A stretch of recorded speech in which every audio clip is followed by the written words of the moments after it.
Sejak zaman dahulu, manusia selalu bertanya-tanya, apakah hewan bisa berbicara seperti manusia? Pertanyaan ini tampak sederhana, namun ternyata menyimpan kompleksitas biologis, linguistik, dan filosofis yang sangat luas. Untuk menjawabnya, pertama-tama kita harus memahami makna dari berbicara. Secara umum, berbicara didefinisikan sebagai kemampuan untuk menyampaikan pikiran, emosi, atau informasi secara verbal, terstruktur, dan dapat dipahami oleh pihak lain.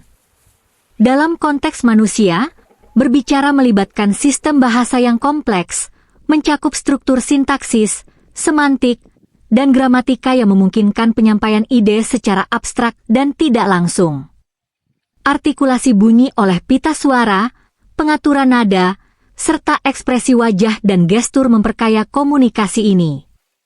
Oleh karena itu, ketika kita bertanya apakah hewan bisa berbicara, yang sesungguhnya kita tanyakan adalah, bisakah hewan menyampaikan gagasan, keinginan, atau emosi mereka melalui sistem komunikasi yang setara dengan bahasa manusia? Untuk menjawabnya, kita harus memeriksa cara hewan berkomunikasi dan membandingkannya dengan manusia.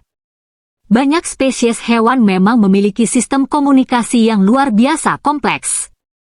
Lumba-lumba misalnya, menggunakan klik, siulan, dan bahkan bisa mengenali nama sesamanya melalui siulan khusus. Lebah menari untuk menunjukkan lokasi bunga pada koloni mereka. Burung beo dapat meniru ucapan manusia, sementara primata seperti simpanse telah diajarkan bahasa isyarat. Semua ini menunjukkan bahwa hewan dapat mengirimkan informasi, namun pertanyaannya adalah, apakah mereka memahami arti dari apa yang mereka sampaikan, atau hanya meniru tanpa makna? Disinilah perbedaan penting antara komunikasi dan berbicara. Komunikasi adalah tindakan menyampaikan sinyal atau informasi, dan hampir semua makhluk hidup melakukannya. Namun berbicara, dalam konteks manusia, lebih dari itu. Ia mencakup kesadaran akan bahasa, kemampuan berpikir abstrak, serta pemrosesan makna secara simbolis.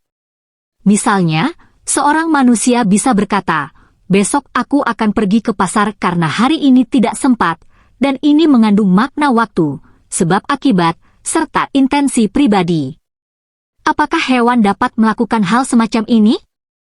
Penelitian menunjukkan bahwa meskipun hewan seperti bonobo atau gorila yang dilatih bahasa isyarat dapat memahami kata-kata dan bahkan menyusunnya, hasilnya masih jauh dari kemampuan sintaksis manusia. Mereka lebih seperti anak kecil yang belajar kata secara kontekstual dan terbatas. Tidak ada bukti bahwa hewan dapat menciptakan cerita naratif, membentuk struktur gramatikal kompleks, atau mendiskusikan konsep yang tidak berhubungan langsung dengan kebutuhan dasar. Sebagai contoh, Aleksi burung duri Afrika mampu mengenali warna, bentuk, dan jumlah, bahkan membuat kombinasi sederhana dari kata-kata. Ini luar biasa, tetapi apakah itu berbicara dalam arti sebenarnya? Namun demikian, mempertanyakan apakah hewan bisa berbicara juga berarti membuka pertanyaan tentang bagaimana kita memahami kecerdasan dan kesadaran makhluk lain.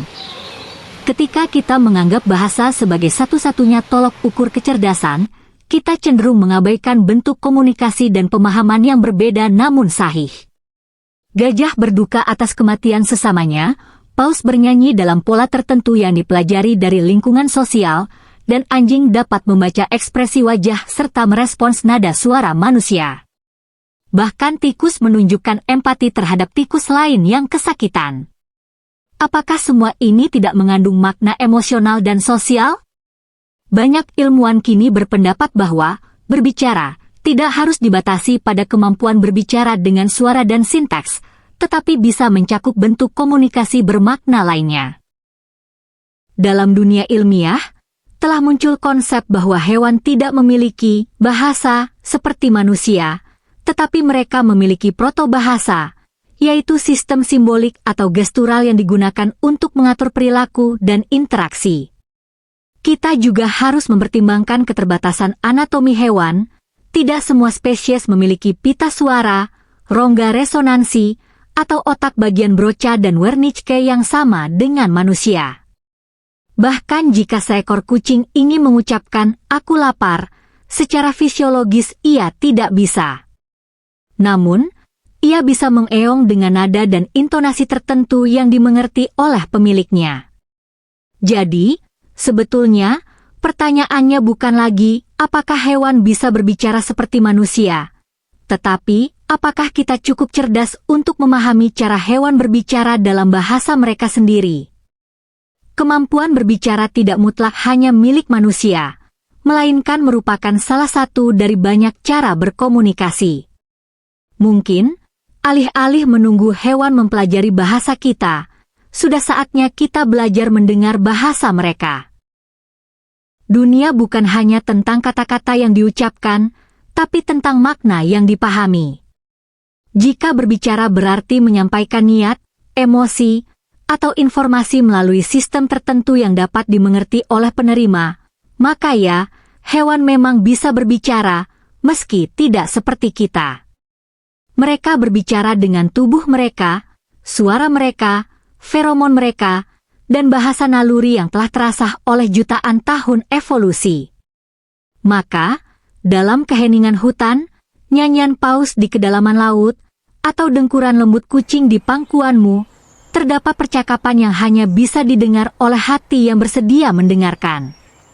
Dan mungkin, pada akhirnya, yang membuat kita manusia bukanlah karena kita bisa bicara lebih banyak, tetapi karena kita mampu memahami diamnya dunia lain yang terus berbicara dengan caranya sendiri.